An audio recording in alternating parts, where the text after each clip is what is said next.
Alright guys, this is your next question from Cat24, the first slot. Please try it once and resume for the solution.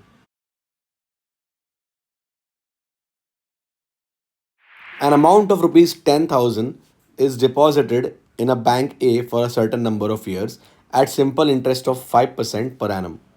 On maturity, the total amount received is deposited in bank B for another 5 years at a simple interest of 6% per annum. If the interests received from bank A and bank B are in the ratio 10:13, then the investment period in years in bank A is. Very simple question and a very good question that you should have attempted in this particular slot. Shouldn't have been left at any cost. So let's see how we solve this question. The amount deposited was 10,000 rupees in the bank A and the rate of interest is 5%. So every year the interest will be 5% of 10,000, that will be 500 rupees. Let us say that in this case in bank A, the amount was deposited for n number of years. So the total interest would be 500 into n. Now that means the total value received after n number of years will be 10,000 the principal and the interest 500 n, right? Now as per the question, this same amount is invested in scheme B at the rate of 6% per annum every year.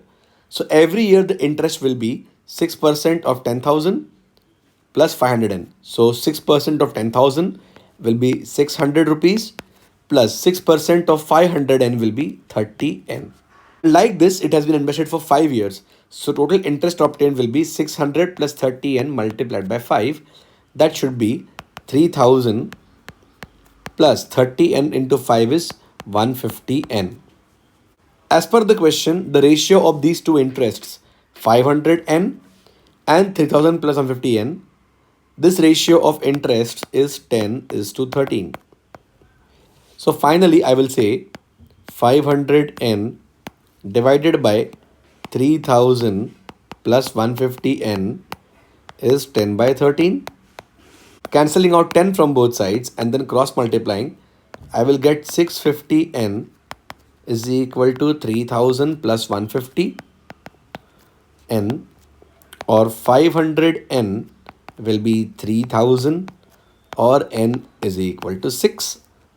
Option 4 is the answer to our question. Pretty simple and straightforward question. That's how we do it. Option 4 is the answer.